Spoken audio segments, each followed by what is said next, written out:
student, welcome back to the class of mathematics. I am Asifa Jamil.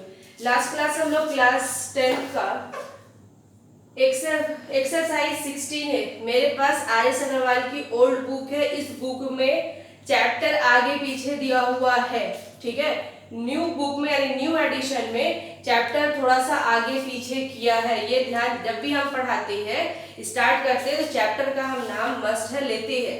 यानी जब भी start करते हैं चैप्टर का नाम लेते हैं और बोलते हैं कि इस चैप्टर का पहला एक्सरसाइज हम लोग सॉल्व कर रहे हैं. क्लियर? तो वो न्यू इसकी एडिशन बुक होगी, उसमें चैप्टर आगे पीछे दिया हुआ होगा, वो चैप्टर के हिसाब से स्टार्ट करोगे. तो हम लोग क्लास 10 में जो चैप्टर पढ़ रहे थे वो कोऑर्डिनेट ज्योमेट्री पढ़ रहे थे. और कोऑर्डिनेट ज्योमेट्री का पहला एक्सरसाइज का क्वेश्चन हम लोग सॉल्व कर रहे थे, जहां पर यूज कर रहे थे हम लोग डिस्टेंस फॉर्मूला. क्या यूज कर रहे थे हम लोग? Distance formula. और इसको हम लोग प्रूव भी किए थे. क्लियर? तो question number exercise old book में एक्सरसाइज 16 है. क्वेश्चन नंबर अप टू 15 तक हो गया होगा. ठीक है, हम लोग स्टार्ट करते हैं क्वेश्चन नंबर 16 से. थोड़ा स्पीड बढ़ाओ. स्पीड बढ़ाने से, क्योंकि नंबर ऑफ क्वेश्चन हर एक एक्सरसाइज में ज्यादा है और एक्सरसाइज नंबर ऑफ एक्सरसाइज भी ज्यादा है. ठीक है, तो एक दिन एक चैप्टर को 2 दिन या फिर एक वीक में तो खत्म कर सकते हैं. एक वीक में एक चैप्टर को तो खत्म कर सकते हैं. ये इतना धीमा चल रहा है. अदरवाइज 2 क्लास में एक चैप्टर खत्म हो जाना चाहिए. 15 डेज में एक एक्सरसाइज यानी कोऑर्डिनेट ज्योमेट्री पूरी तरह से खत्म हो जाना चाहिए था 15 डेज में. क्लियर? थोड़ा हम अभी स्लो चल रहे हैं. हमको पता है कि तुम लोग अभी पीछे ही होगे, यहाँ तक पहुंचे नहीं होगे. क्वेश्चन नंबर हम लोग 16 से अटेम्प्ट करते हैं. क्वेश्चन नंबर 16 में क्या बोल रहा है? If the point P2, 2 is an equidistance from this and this, that is A and B, find K. यानी A और B का कहीं ना कहीं कोऑर्डिनेट किस में दिया हुआ है? K के फॉर्म में दिया हुआ और K का वैल्यू फाइंड आउट करने बोल रहा है. तो क्वेश्चन तो सेम दिख रहा है सारा क्वेश्चन. तो देख लो क्वेश्चन नंबर 16. क्वेश्चन नंबर 16 में P is the equidistance from A and B. P जो है A और B का क्या है? इक्विडिस्टेंस है. ये AB है. A कोऑर्डिनेट दिया हुआ है तुम्हारा -2, K और B का कोऑर्डिनेट दिया हुआ है -2K, -3 और P is the equidistance, that is this is equal to this. P is the equidistance और P का कोऑर्डिनेट दिया हुआ है 2, 2. क्लियर? तो K का वैल्यू फाइंड आउट करने बोल रहा है. तो इक्विडिस्टेंस से तुम क्या लिख सकते हो ना, AP is equal to BP. हम क्या करते हैं? स्क्वायरिंग करते हैं ना. स्क्वायरिंग डायरेक्टली क्यों कर देते हैं? क्योंकि स्क्वायर रूट हट जाए. तो सिंपल क्या करो? स्क्वायर लगा दो. स्क्वायर लगाने से क्या होगा? डिस्टेंस फार्मूला x1 x2 का whole square plus y1 y2 का होल स्क्वायर, x1 x2 का whole square plus y1 y2 का whole square equals to bp x1 x2 का होल स्क्वायर 2 -2k का होल स्क्वायर. तो -2k अगर लिखेंगे तो माइनस माइनस क्या हो जाएगा? प्लस x1 x2 का whole square plus y1 y2 का होल स्क्वायर 2 -3. तो माइनस यहाँ ऑलरेडी दिया हुआ था और वो माइनस में है, तो माइनस माइनस क्या हो जाएगा? प्लस. समझ आया क्या किए? क्या हो जाएगा? -4 का whole square that is 16. A minus B का whole square A square plus B square -2AB equals to A प्लस B का whole square A square plus B square plus 2AB 2 into 2k that is 8k. A square plus B square plus 2AB 8k plus ये क्या हो जाएगा? 5 का square 25. यहाँ से कुछ नंबर कट रहा है? नहीं कट रहा तो चलो काम कर लो. और क्या 4 कट रहा है? चलो +4 +4 इधर आएगा तो -4 हो जाएगा, कैंसिल आउट हो जाएगा. और कोई वैल्यू तो कट नहीं रहा है, सबको राइट साइड ले जाओ. 4k square -k square plus 8k plus 4k सबको राइट साइड ला रहे हैं प्लस 25 -16 इक्वल्स टू 0. क्या हो जाएगा ये? बोलो. 3k स्क्वायर प्लस 12k ये क्या होगा 9 होगा प्लस 9 इक्वल्स टू 0। यहाँ से 3 कॉमन निकाल लो, K square plus 4k plus 3 equals to 0। ये नंबर इधर जाएगा 0 हो जाएगा, that is K square plus 4k plus 3 equals to 0। अब इसको क्या करो, 40 इक्वेशन में आ गया तो क्या लिख सकते हैं 3k। अब तो इतना काम हो जाता होगा, अब तो इतना काम स्प्लिटिंग हो जाता होगा क्योंकि ये हम लोग क्लास 7 से 8 से पढ़ते हुए आ रहे हैं। क्या निकलेगा कॉमन, के प्लस 3 प्लस 1 के प्लस 3, के प्लस 3 कॉमन निकलेगा, के प्लस 1 बचेगा इक्वल्स टू 0, दैट इज के प्लस 3 इज इक्वल टू 0 और के प्लस 1 इज इक्वल टू 0। तो के का वैल्यू क्या हो गया -3 और के का वैल्यू क्या हो गया -1। समझ में आया, के का वैल्यू क्या हो गया -3 और के का वैल्यू 1। यही मैं फाइंड आउट करने बोल रहा था। क्वेश्चन नंबर 16 था ना। हाँ, इसके आगे भी क्या फाइंड आउट करने बोल रहा है, इसके आगे तुम्हारा बोल रहा है देखो यहाँ से क्या हुआ, के का 2 वैल्यू निकला। अब के का वैल्यू 2 निकल सकता है, ये मत करना कि एक को स्किप कर देना। अच्छा यहाँ पर देखो 2 निगेटिव वैल्यू, अगर बहुत से स्टूडेंट क्या करेंगे, एक निगेटिव आएगा एक पॉजिटिव आएगा, निगेटिव वाले को क्या करेंगे स्किप कर देंगे। तो निगेटिव वाले को स्किप नहीं करना, क्योंकि ये जो है ना कोऑर्डिनेट बता रहे हैं। कोऑर्डिनेट हम लोग कोऑर्डिनेट चारों क्वाड्रेंट में आता है, निगेटिव वैल्यू भी आ सकता है पॉजिटिव वैल्यू भी आ सकता है। डिस्टेंस नहीं है जो तुम्हारा निगेटिव आएगा तो हम लोग एक को कैंसिल आउट कर देंगे। समझ में, ये कोऑर्डिनेट है, कोऑर्डिनेट का वैल्यू निगेटिव भी आ सकता है पॉजिटिव भी आ सकता है, क्योंकि चारों क्वाड्रेंट में कोऑर्डिनेट आएगा। समझ में आया। तो के का वैल्यू 2 निकला, तो के का वैल्यू अगर 2 निकला तो के का वैल्यू अगर हम लोग, क्योंकि हमको निकालने बोल रहा है, इसके आगे भी कुछ क्वेश्चन दे दिया है इसमें, find the length of AP, AP का लेंथ निकालने बोल रहा है। तो एपी का लेंथ निकालने बोल रहा है तो ये पता होना चाहिए ना के का वैल्यू। अगर के का वैल्यू -3 लेंगे, के का वैल्यू -3 लेंगे तो ये कोऑर्डिनेट क्या बन जाएगा, एपी क्या बन जाएगा बोलो, एपी ए हो जाएगा तुम्हारा -2, -3 -2, -3 और p तो ऑलरेडी क्वेश्चन में गिवन है 2, 2 और एपी का डिस्टेंस निकाल लो, ये तो हम लोग पढ़ चुके x1 - x2 डिस्टेंस फार्मूला लगा दो। क्लियर। अगर k का वैल्यू, ये केस फर्स्ट होगा, k का वैल्यू 3 लेंगे, सेकंड केस में क्या होगा, k का वैल्यू क्या लेना पड़ेगा -1, क्या लेना पड़ेगा -1। तो k का वैल्यू जैसे ही माइनस लेंगे ap क्या बनेगा, a का वैल्यू बोलो -2, -1 और p का वैल्यू जो है 2, 2। तो यहाँ से ap निकाल लेना डिस्टेंस फार्मूला से, √x1 - x2 का whole square plus y1 - y2 का होल स्क्वायर या फिर x2 - x1 का whole square plus y2 - y1 का होल स्क्वायर। क्लियर। ये क्वेश्चन नंबर कौन सा था, क्वेश्चन नंबर 16 था।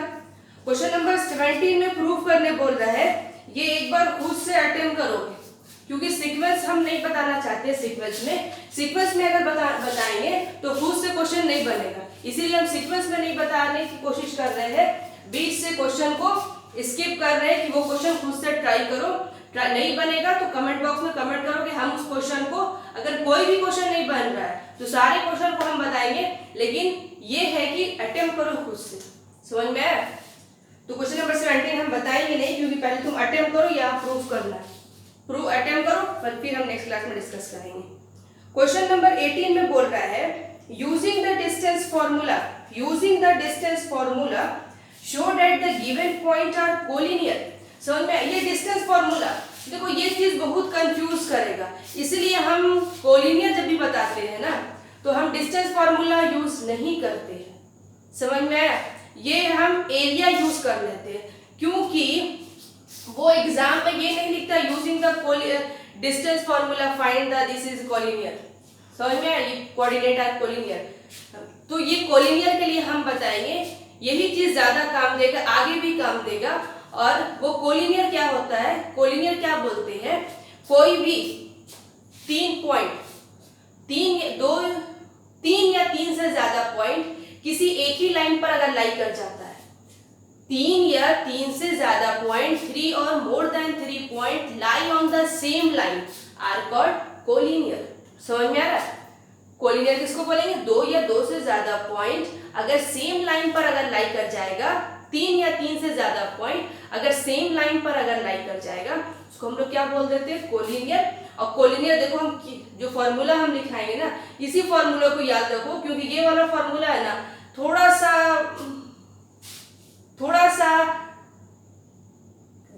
फंसा देगा। फंसाएगा कैसे वो भी हम बताएंगे कि कहाँ कहाँ पे रोक देगा। अक्सर स्टूडेंट वहीं पर गलती कर देंगे और वही चीज गलत हो जाएगा। तो जो चीज गलत होगा उसी को हम लोग क्या करो, छोड़ दो उस चीज को, उसको हम लोग दूसरे तरीके से पढ़ लेते हैं। समझ में आया? तो ये चीज हम एरिया के थ्रू बताते हैं, एरिया के थ्रू बताते हैं।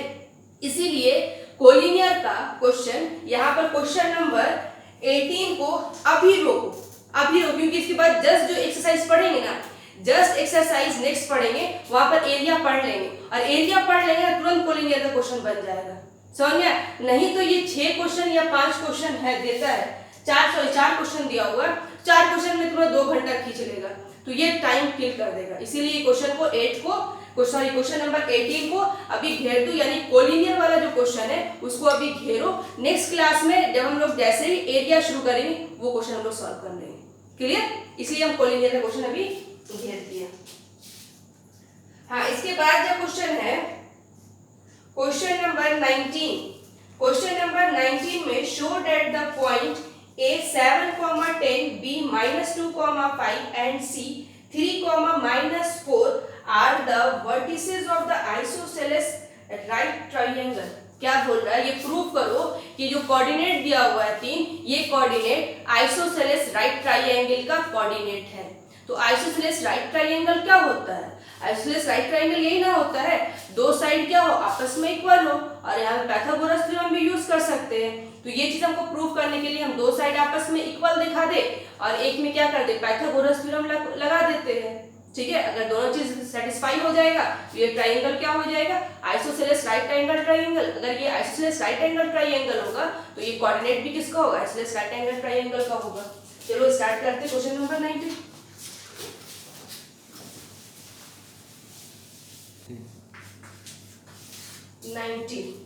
क्लियर?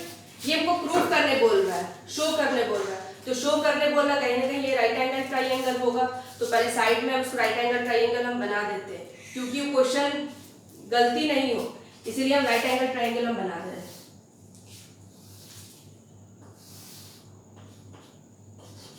ABC समझने के लिए बना रहे हैं। देखो आइसोसेलेस ट्राइंगल बना दिए, ये दोनों आपस में इक्वल, और ये राइट एंगल, तो right angle isosceles triangle. 3 point तुम्हारा क्वेश्चन में गिवन है।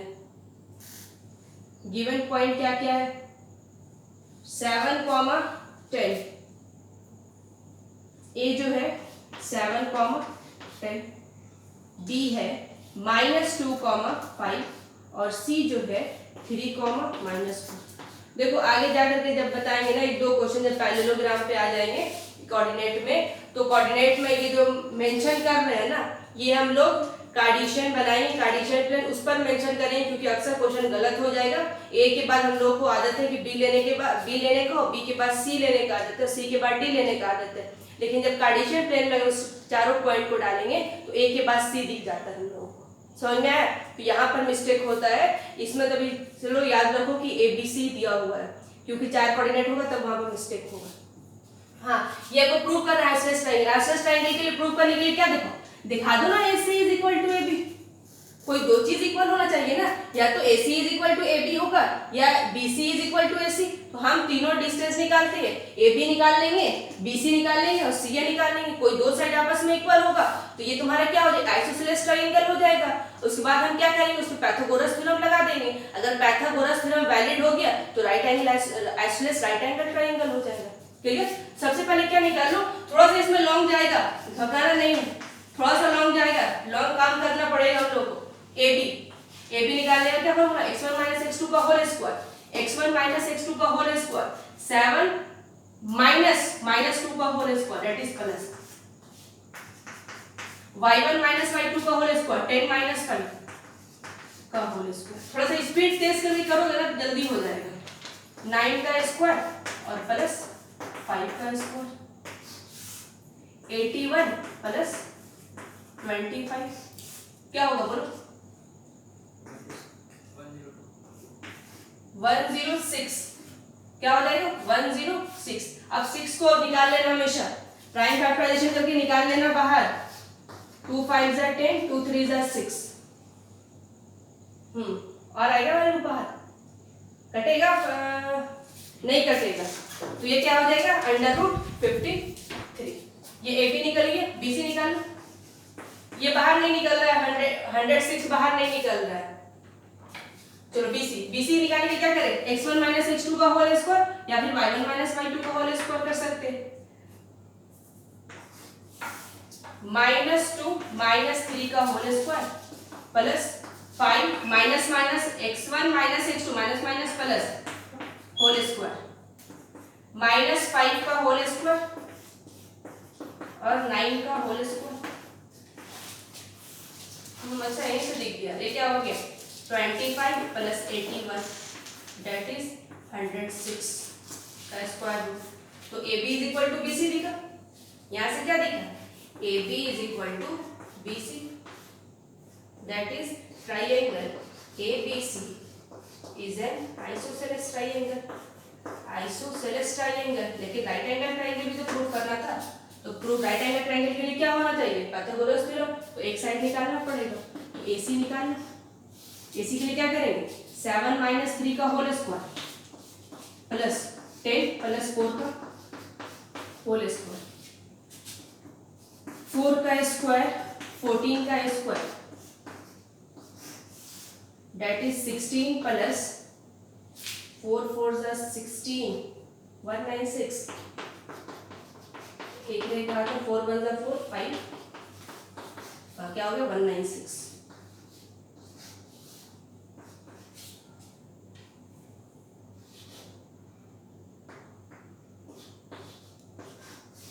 सही है। तो ये क्या निकल गया? AC निकल गया ना, बोलो AC निकल गया हम लोगों का। अब हम लोग क्या करें? पाइथागोरस थ्योरम यूज कर लेते। पाइथागोरस थ्योरम यूज कर लेते। पाइथागोरस थ्योरम क्या होता है? यही ना होता है, यही ना होता है। h square is equal to p square plus b square that is ac का square is equal to ab का स्क्वायर प्लस bc का स्क्वायर। तो ac का square is equal to ab का स्क्वायर प्लस bc का square, यानी h square is equal to p square plus b square होता है। ac का स्क्वायर, ac कितना है? 212 √212 का होल स्क्वायर। ab क्या है? √106 का होल स्क्वायर प्लस √106 का होल स्क्वायर। ये स्क्वायर स्क्वायर रूट को कैंसिल करेगा तो 212 और ये क्या होगा? स्क्वायर कैंसिल करेगा 106, ये कैंसिल करेगा प्लस 106। तो क्या हो गया? 212 इज इक्वल टू 212 आ गया। तो पाइथागोरस थ्योरम वैलिड हो गया। Right LHS equals to RHS आ गया ना। तो triangle ABC is an isosceles right angles triangle। Clear? ये हम लोग को प्रूव करना था। ठीक है, ये तुम्हारा क्वेश्चन नंबर क्या था? क्वेश्चन नंबर 19 था। क्वेश्चन नंबर 20 में क्या बोल रहा है ना, सेम क्वेश्चन नंबर 20 में बोल रहा है। क्वेश्चन नंबर 20 में 3 कोऑर्डिनेट दिया। Show that the point A 3, 0, 6, 4 and -3, 1 are the vertices of isosceles triangle. Same यही क्वेश्चन है, सिर्फ उसका कोऑर्डिनेट क्या किया है? चेंज कर दिया है। क्लियर? क्वेश्चन नंबर 21 देख लो। फर्स्ट में जो कोऑर्डिनेट दिया हुआ है, if A 5, 2, B 2, -2, C -2, T are the vertices of right triangle with angle B is equal to 90 degree, then find the value of T। तो 90 डिग्री दिया हुआ है ना, तो 90 डिग्री दिया हुआ तो राइट एंगल ट्राइंगल है। तो राइट एंगल ट्राइंगल है तो क्या यूज कर सकते हैं? पाइथागोरस थ्योरम यूज कर सकते हैं ना। तो बस लगा दो पाइथागोरस थ्योरम, लगा देना पाइथागोरस थ्योरम। तो बस इसको क्या करते हैं हम? इसी पे काम कर लेते हैं, इसी पर काम।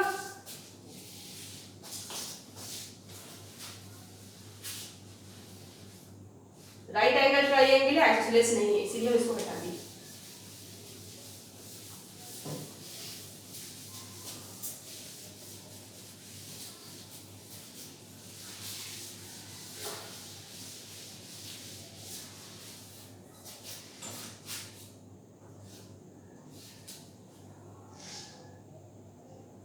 ए है 5,2,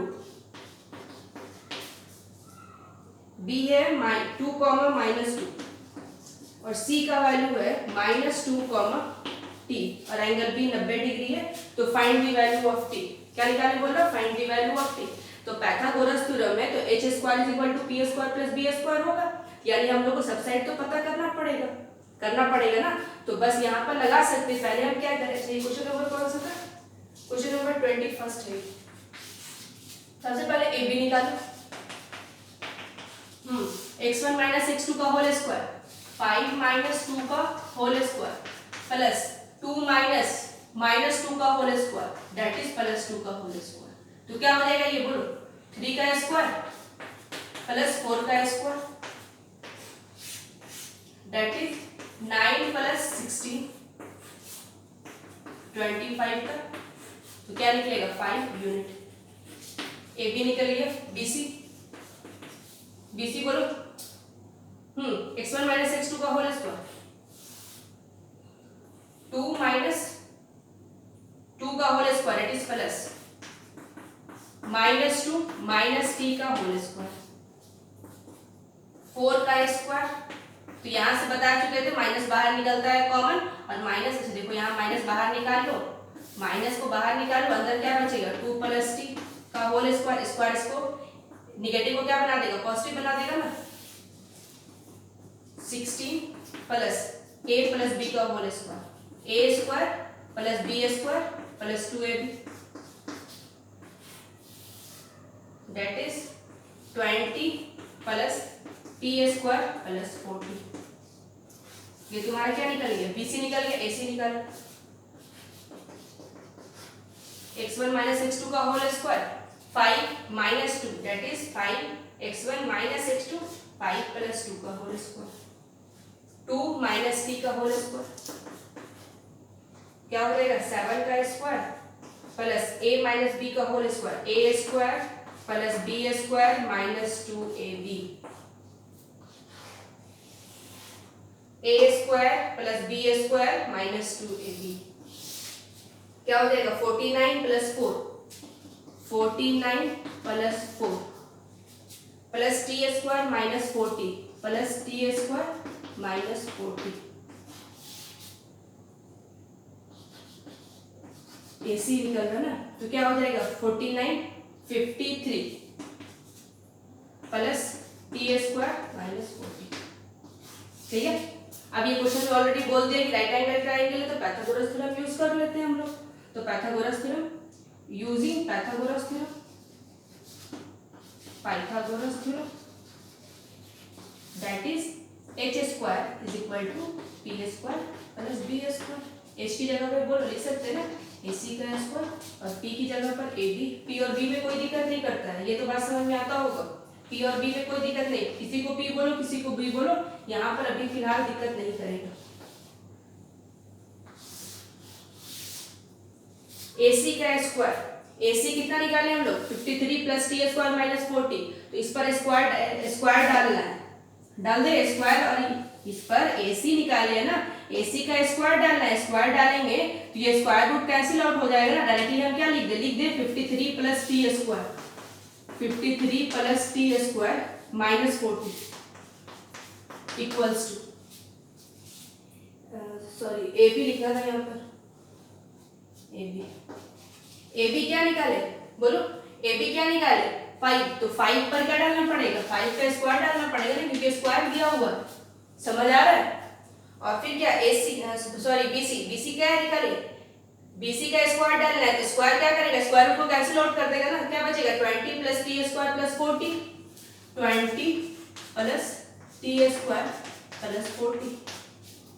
हाँ देखो ये t² कैंसिल आउट हो जाएगा। तो 53 - 40 = 25 + 20 + 40। 53, ये दोनों ऐड करेंगे क्या हो जाएगा 45 हो जाएगा ना। इसको राइट साइड लेफ्ट साइड ले आओ तो -45, ये हो गया तुम्हारा 40, इसको राइट साइड ले जाओ +40, क्या बचेगा बोलो 53 में से 45 अगर सब्ट्रैक्ट करेंगे 8 बचेगा ना, 8 इक्वल्स टू 80, काट लो इसको तो t इक्वल टू क्या हो गया 1, ये हो गया हम लोग का आंसर। तो देखो थोड़ा सा लॉन्ग जा रहा है ना, थोड़ा लॉन्ग जा रहा है ना, लॉन्ग जाएगा, ये मत सोचना कि लॉन्ग नहीं जाएगा, ये लॉन्ग क्वेश्चन जाता है और लॉन्ग हम लोगों को सॉल्व भी करना पड़ेगा। ये मत देखना कि लॉन्ग जाएगा तो लॉन्ग हम कोई शॉर्ट मेथड होगा, कोई शॉर्ट मेथड नहीं होता है, सब क्वेश्चन में हम लोग को इतना काम इतना वर्क करना पड़ेगा। क्लियर? ये तो क्वेश्चन नंबर 21। क्वेश्चन नंबर 22 बन जाना चाहिए। इक्विलैटरल ट्राइंगल प्रूव करने बोल रहा है, तो इक्विलैटरल ट्राइंगल का तीनों साइड आपस में क्या होता है इक्वल होता है। तो जैसे हम लोग आइसोसेलेस ट्राइंगल में दो साइड आपस में इक्वल देखा है, सेम इक्विलैटरल ट्राइंगल में तीनों साइड आपस में इक्वल देखा, यानी AB = BC = AC कर लो। क्लियर? इसके बाद क्वेश्चन नंबर 23 भी सेम है, इक्विलैटरल ट्राइंगल इसमें भी प्रूव करने बोल रहा है, प्रूव कर सकते हैं हम लोग।